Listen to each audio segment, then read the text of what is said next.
ಗುಬ್ಬಿ ಶಾಸಕರು ನೋಡಲೇಬೇಕಾದ ಸುದ್ದಿ ಇದು.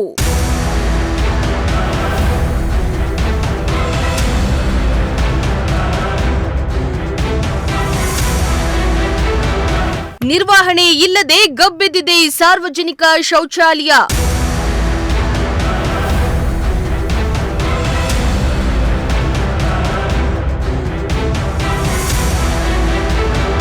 ಕಚೇರಿಗೆ ಬರುವ ಜನರ ಗೋಳು ಕೇಳೋರ್ಯಾರು? ಇಲ್ಲಿ ಶೌಚಾಲಯ ಯಾವ ಸ್ಥಿತಿಲಿ ಐತೆ ಅಂತಂದ್ರೆ ಅಲ್ಲಿ ಒಳಗಡೆ ಬಾಗಿಲು ತೆಗೆದು ನಿಂತ್ಕೊಳ್ಳೋಕೆ 100 ಮೀಟರ್ ದೂರದವರೆಗೂ ನಿಂತ್ಕೊಳ್ಳೋಕೆ ಆಗ್ತಾ ಇಲ್ಲ. ಎಸ್, ಗುಬ್ಬಿ ಶಾಸಕರೇ, ನೀವು ಒಮ್ಮೆ ನೋಡ್ಲೇಬೇಕಾದ ಸುದ್ದಿ ಇದು. ತಾವು 4 ಬಾರಿ ಶಾಸಕ ಸ್ಥಾನವನ್ನ ಪಡೆದಿದ್ದೀರಾ. ಖಡಕ್ ವ್ಯಕ್ತಿ ಅಂತಾನೆ ಕರೆಸ್ಕೊಳ್ತೀರಾ. ಆದ್ರೆ ನಿಮ್ಮ ತಾಲೂಕಿನ ತಾಲೂಕು ಕಚೇರಿಯ ಆವರಣದಲ್ಲಿ ಶೌಚಾಲಯವೇನೋ ಇದೆ. ಆದ್ರೆ ಶೌಚಾಲಯದ ನಿರ್ವಹಣೆ ಇಲ್ಲದೆ ಸಾರ್ವಜನಿಕರು, ಮಹಿಳೆಯರು ಪರದಾಡ್ತಿದ್ದಾರೆ.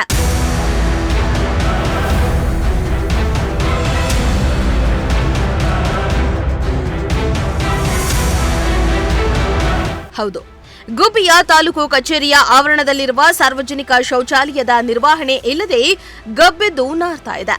ಅದು ಹೇಳಿ ಕೇಳಿ ತಾಲೂಕು ಕಚೇರಿಗೆ ಇಲ್ಲಿಗೆ ಸಾವಿರಾರು ಜನ ಹಲವು ಕೆಲಸ ಕಾರ್ಯಗಳಿಗೆ ಬರ್ತಾರೆ. ಇಂತಹ ಸಾರ್ವಜನಿಕರಿಗೆ ಶೌಚಾಲಯವನ್ನ ನಿರ್ಮಿಸಿದ್ದಾರೆ. ಆದರೆ ಸರಿಯಾದ ನಿರ್ವಹಣೆ ಇಲ್ಲದೆ ಅದು ಗಬ್ಬೆದ್ದು ನಾರ್ತಾ ಇದೆ. ಶೌಚಾಲಯವನ್ನ ಬಳಸುವ ಜನರು ಪರದಾಡ್ತಿದ್ದಾರೆ. ತಾಲೂಕಾಗಿರ್ತಕ್ಕಂಥ ಈ ಶೌಚಾಲಯದ ಬಗ್ಗೆ ನಾವು ಬೆಳಿಗ್ಗೆದ್ರು ಸರ್, ಈಗ ಸಾರ್ವಜನಿಕರು ಬೆಳಿಗ್ಗೆದ್ರು ಸರ್ ಕಚೇರಿಗೆ ಬರ್ತೀವಿ, ಹೋಗ್ತಾ ಇರ್ತೀವಿ. ಇಲ್ಲಿ ಮಲಮೂತ್ರ ವಿಸರ್ಜನೆಗೆ ತುಂಬ ಸಂದಿಗ್ಧತೆ ಆಗಿದೆ ಸರ್. ಇರ್ತಕ್ಕಂಥ ಈ ಶೌಚಾಲಯ ಸಹ ಎಲ್ಲ ದುರಸ್ತಿ ಆಗಿಬಿಟ್ಟಿದೆ. ಇಲ್ಲಿ ಅವ್ಯವಸ್ಥೆ ಆಗಿದೆ. ದಯವಿಟ್ಟು ಈ ಮಹಿಳೆಯರು ಮತ್ತು ಪುರುಷರು ಹೋಗೋಕ್ಕೆ ಬರೋಕ್ಕೆ ಮತ್ತು ಇಲ್ಲಿ ಮಲಮೂತ್ರ ವಿಸರ್ಜನೆಗೆ ತುಂಬ ತೊಂದರೆ ಆಗಿದೆ ಸರ್. ದಯಮಾಡಿ ಇದ್ರ ಬಗ್ಗೆ ಕ್ರಮವಹಿಸಿ ಆದಷ್ಟು ಬೇಗ ಸಾರ್ವಜನಿಕರಿಗೆ ಅನ್ಕೊಳ್ಬೇಕು ಅಂತ ತಾವು ನಮ್ಮಲ್ಲಿ ಮನವಿ ಮಾಡ್ತೀವಿ. ಈ ಹಿಂದೆ ನಿರ್ವಹಣೆ ಇತ್ತಾ ಸರ್ ಇದಕ್ಕೆ? ಸರ್, ಹಿಂದೆ ಇದ್ದಿತ್ತಲ್ಲ, ಅದನ್ನೆಲ್ಲ ಸರ್ ಈಗ ಹಾಳಾಗೋಗ್ಬಿಟ್ಟಿದೆ. ಅಲ್ಲ, ಒಬ್ಬರು ನಿಯೋಜನೆ ಮಾಡಿದ್ರಲ್ಲ, ಒಬ್ಬರು ಯಾರು ನಿಯೋಜನೆ ಸರಿ ಮಾಡ್ಕೊಡ್ಬೇಕೀಗ. ಈಗ ಯಾರು ಅಲ್ಲಿಲ್ಲ ವ್ಯವಸ್ಥಿತವಾಗಿ.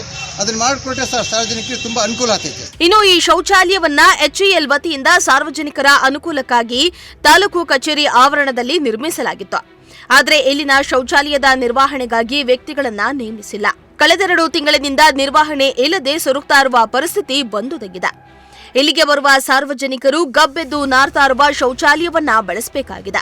ಆದ್ರೆ ಇದರ ದುರ್ನಾತಕ್ಕೆ ಕೆಲವು ಪುರುಷರು ಮೂತ್ರ ವಿಸರ್ಜನೆಗಾಗಿ ಶೌಚಾಲಯದ ಪಕ್ಕದ ಸ್ಥಳವನ್ನ ಬಳಸ್ತಾ ಇರುವ ದುಸ್ಥಿತಿ ಬಂದಿದೆ. ಶೌಚಾಲಯ ತುಂಬಾ ಗಲೀಜಾಗಿದ್ದು ಇದರ ಬಗ್ಗೆ ಉನ್ನತ ಅಧಿಕಾರಿಗಳು ಕ್ರಮ ವಹಿಸಬೇಕು. ಯಾಕೆಂದ್ರೆ ಇಲ್ಲಿ ದಿನನಿತ್ಯ ಸಾವಿರಾರು ಜನ ಬಂದು ಇಲ್ಲಿ ತಮ್ಮ ಕೆಲಸಗಳನ್ನು ಮಾಡಬೇಕಾದ್ರೆ ಅವರಿಗೆ ಬೇಕಾದ ಶೌಚಾಲಯ ವ್ಯವಸ್ಥೆ ಇಲ್ಲದ ಕಾರಣ ಬೀದಿ ಬಯಲು ಪ್ರದೇಶಗಳನ್ನು ನೋಡಬೇಕಾಗಿದೆ. ದಯವಿಟ್ಟು ಇದನ್ನ ಉನ್ನತ ಅಧಿಕಾರಿಗಳು ಕ್ರಮ ಕೈಗೊಳ್ಳಬೇಕು ಅಂತ ಗಮನ ಹರಿಸಿ ಅಂತ ಕೇಳ್ಕೊಂತ ಇದ್ದೀನಿ. ಆದ್ರೆ ಇಲ್ಲಿಗೆ ಬರುವ ಹೆಣ್ಣು ಮಕ್ಕಳ ಗೋಳು ಕೇಳೋರಿಲ್ಲ ಅನ್ನುವಂತಾಗಿದೆ. ಕಾರಣ, ಕಚೇರಿ ಕೆಲಸಕ್ಕೆಂದು ಬರುವ ಮಹಿಳೆಯರು ಶೌಚಾಲಯವನ್ನ ಬಳಸಲು ಹೋದ್ರೆ ಅವರಿಗೆ ದೊಡ್ಡ ಮುಜುಗರ ಕಾದಿರುತ್ತೆ. ಶೌಚಾಲಯ ಸ್ವಚ್ಛತೆ ಇಲ್ಲದ ಕಾರಣ ಕೆಲ ಪುರುಷರು ಪಕ್ಕದ ಜಾಗವನ್ನ ಬಳಸುತ್ತಿದ್ದಾರೆ. ಇದರಿಂದ ಅತ್ತ ಮಹಿಳೆಯರು ತಿರುಗಿಯೂ ಕೂಡ ನೋಡ್ತಾ ಇಲ್ಲ. ಇನ್ನ ಶೌಚಾಲಯದ ಒಳಭಾಗ ಕ್ಲೀನ್ ಇಲ್ಲದ ಕಾರಣ ಶೌಚಾಲಯವನ್ನ ಬಳಸೋದನ್ನೇ ನಿಲ್ಲಿಸಿದ್ದಾರಂತೆ. ಇಲ್ಲಿಗೆ ಬರುವ ಮಹಿಳೆಯರು, ಮಕ್ಕಳು ತುಂಬಾ ಸಮಸ್ಯೆ ಅನುಭವಿಸುತ್ತಿದ್ದಾರೆ ಅಂತ ಸ್ಥಳೀಯರು ಅಧಿಕಾರಿಗಳ ವಿರುದ್ಧ ಆಕ್ರೋಶವನ್ನ ವ್ಯಕ್ತಪಡಿಸಿದ್ರು. ಇವತ್ತು ತಾಲೂಕಾಷ್ಟಕ್ಕೆ ಬಂದು ನಮ್ಮ ಒಂದು ತಾಲೂಕು ಕಚೇರಿ ಯಾವುದೋ ಒಂದು ಪತ್ರ ಸಂಬಂಧ ಇಲ್ಲಿನ ಒಂದು ಶೌಚಾಲಯನ ಗಮನಿಸ್ತೋ, ಇಲ್ಲಿ ಶೌಚಾಲಯ ಯಾವ ಸ್ಥಿತಿಲಿ ಐತೆ ಅಂತಂದರೆ ಅಲ್ಲಿ ಒಳಗಡೆ ಬಾಗಿಲು ತೆಗೆದು ನಿಂತ್ಕೊಳ್ಳೋಕ್ಕೆ 100 ಮೀಟರ್ ದೂರದವರೆಗೂ ನಿಂತ್ಕೊಳ್ಳೋಕೆ ಆಗ್ತಾ ಇಲ್ಲ. ಪುರುಷರು ಹೆಂಗೋ ಏನೋ ನಡ್ಕೊಂಡು ಹೋಗ್ತದೆ. ಆದರೆ ಮಹಿಳೆಯರಿಗಂತೂ ಘನಘೋರ ಶೋಚನೀಯ ಸ್ಥಿತಿ. ಇತ್ತ ಅಧಿಕಾರಿಗಳು ಯಾರೂ ಇದನ್ನು ಗಮನ ಹರಿಸ್ತಾ ಇಲ್ಲ. ದಯಮಾಡಿ ಅದರಲ್ಲೂ ಈ ಸಣ್ಣ ಮಕ್ಕಳು ಬಂದ್ರಂತೂ ಇಲ್ಲಿ ತಿರುಗಾಡೋಕ್ಕೆ ಆಗಲ್ಲ. ಅವ್ರಿಗೆ ಬರದಲ್ಲಿರೋಂಥ ಕಾಯಿಲೆಯೂ ಸಹ ಬಂದ್ಬಿಡ್ತದೆ. ಈಗ ಒಂದು ಸಾಂಕ್ರಾಮಿಕ ಕರೋನಾ ವೈರಸ್ ಬೇರೆ ಒಂದು ಮಾರಕ ಪಿಡುಗೈತೆ. ಆ ಪಿಡುಗು ಮಧ್ಯದಲ್ಲಿ ಈ ಒಂದು ಶೌಚಾಲಯ ಸ್ಥಿತಿ ನೋಡಿದ್ರೆ ನಮಗೆ ಭಾರಿ ಬೇಜಾರಾಗ್ತಾ ಇದೆ. ದಯವಿಟ್ಟು ಸಂಬಂಧಪಟ್ಟ ಅಧಿಕಾರಿಗಳು ಮಹಿಳೆಯರಿಗೆ ಮತ್ತು ಮಕ್ಕಳಿಗೆ ಅನುಕೂಲ ಮಾಡಿಕೊಡ್ಬೇಕೆಂದು ತಮ್ಮಲ್ಲಿ ಒಂದು ವಿನಂತಿಸ್ಕೊತೀವಿ ಸರ್. ಸಾರ್ವಜನಿಕರಿಗೆ ಅನುಕೂಲ ಆಗುವಂಥ ಕೆಲಸ ಆಗಲಿ ಅಂತ ತಮ್ಮಲ್ಲಿ ಬೇಡಿಕೆ ಸರ್. ಇನ್ನು ಈ ಹಿಂದೆ ಪಟ್ಟಣ ಪಂಚಾಯಿತಿ ವತಿಯಿಂದ ಒಬ್ಬರನ್ನ ನೇಮಕ ಮಾಡಿ ಇದರ ನಿರ್ವಹಣೆಗೆ ಮುಂದಾಗಿತ್ತು ತಾಲೂಕು ಆಡಳಿತ. ನಂತರದ ದಿನಗಳಲ್ಲಿ ಬೇರೊಬ್ಬ ಏಜೆನ್ಸಿಯನ್ನ ನೇಮಕ ಮಾಡಿ ಪೇ ಅಂಡ್ ಯೂಸ್ ಎಂದು ನಾಮಫಲಕವನ್ನ ಅಳವಡಿಸಿ ಮೂತ್ರ ವಿಸರ್ಜನೆಗೆ 2 ರೂಪಾಯಿ, ಮಲ ವಿಸರ್ಜನೆಗೆ 5 ರೂಪಾಯಿ ನಿಗದಿಯನ್ನ ಮಾಡಿತು.